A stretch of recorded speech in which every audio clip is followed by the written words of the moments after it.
오늘도 좋은 하루가 시작되었습니다. 함께 우리에게 주신 하나님 말씀 나누면서 하나님의 마음을 깨닫고 또 하나님께 우리 하루를 의탁하는 그런 시간을 갖길 원합니다. 오늘 함께 나눌 말씀은 창세기 30장 1절에서 5절에 있는 이야기입니다. 라헬이 자기가 야곱에게서 아들을 낳지 못함을 보고 그의 언니를 시기하며 야곱에게 이르되 내게 자식을 낳게 하라. 그렇지 아니하면 내가 죽겠노라. 야곱이 라헬에게 성을 내어 이르되 그대를 임신하지 못하게 하시는 이는 하나님이시니 내가 하나님을 대신하겠느냐. 라헬이 이르되 내 종 빌하에게로 들어가라. 그가 아들을 낳아 내 무릎에 두리니 그러면 나도 그로 말미암아 자식을 얻겠노라 하고 그의 시녀 빌하를 남편에게 아내로 주매 야곱이 그에게로 들어갔더니 빌하가 임신하여 야곱에게 아들을 낳은지라. 오늘 함께 나눈 본문에서 등장하고 있는 사람은 야곱과 라헬입니다. 하지만 제가 여러분과 나누고 싶은 인물은 라헬의 언니 레아입니다. 야곱의 사랑은 오직 라헬만을 향해 있었다. 창세기 29장은 우리에게 이야기합니다. 그래서 레아는 아버지의 계략으로 원치 않은 결혼을 하게 되었죠. 남편도 사랑도 미래도 그녀의 인생 가운데 잘 보이지 않습니다. 철저하게 소외된 그녀가 거대한 정막 속에서 숨 쉴 수 있는 유일한 통로는 아마 자녀를 낳는 것이었을 것입니다. 그래서 레아는 아들을 낳을 때마다 남편과의 사랑을 다시 회복시키기 원하는 마음, 연합하고자 하는 마음으로 아들들의 이름을 하나씩 지어 나갑니다. 하지만 셋째 레위를 낳을 때까지도 남편의 마음은 요지부동이었습니다. 결국 넷째 유다를 낳고 나서야 그녀는 이렇게 고백합니다. 내가 이제는 여호와를 찬송하리로다. 더 이상 남편을 의지하지 않고 그녀의 믿음을 하나님을 향해 나아가는 그런 모습이 등장하고 있는 것이죠. 네, 여러분, 중요한 한 가지 포인트를 성경은 우리에게 이 시점에서 이야기하고 있습니다. 뭐냐면 이 모든 과정을 하나님께서 보고 계시다는 것입니다. 창세기 29장 31절에 보면 여호와께서 레아가 사랑받지 못함을 보시고 그의 태를 여셨다. 하나님의 시선이 그녀의 삶 가운데 있었다는 것이죠.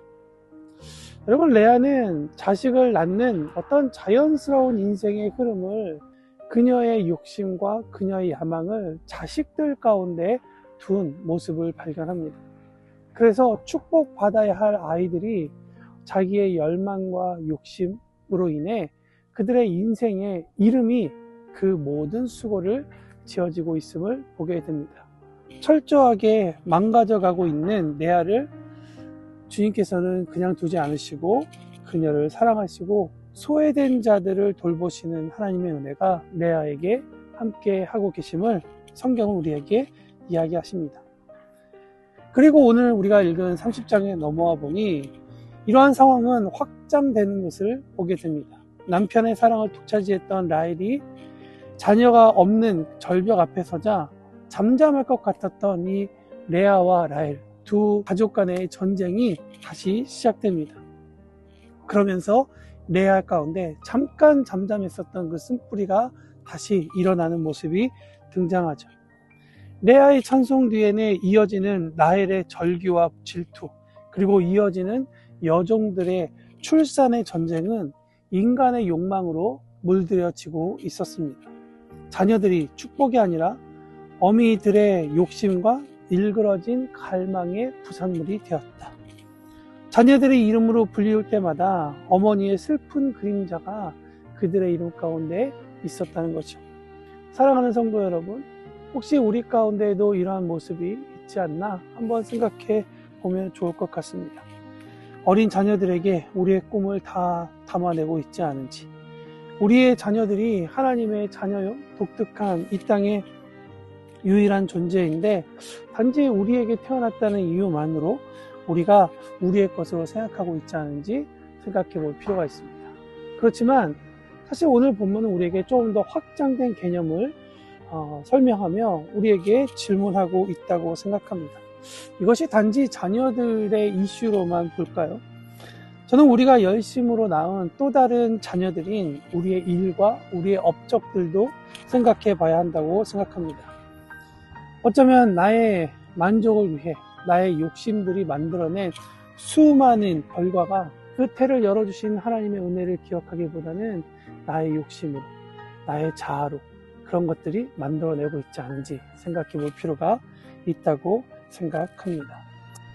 언니와의 경쟁에서 이기기 위해 질투의 화신으로 변한 라헬의 모습을 다시 한 번 더 바라보십시오.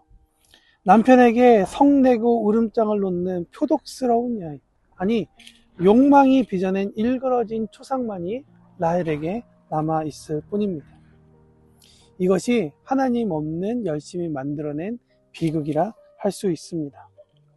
그럼에도 불구하고 분명한 한 가지는 레아와 라헬의 이러한 불충스러운 모습에도 불구하고 하나님은 야곱과의 언약을 기억하셔서 그의 자손이 땅의 티끌같이 되어 사방으로 퍼져나갈 것에 대한 말씀을 신실하게 이행하고 계시다는 것이죠. 그녀들에게는 욕심에 12아들이 오히려 하나님께서는 그 12아들을 통해 하나님의 언약을 신실하게 행하셨다는 것입니다.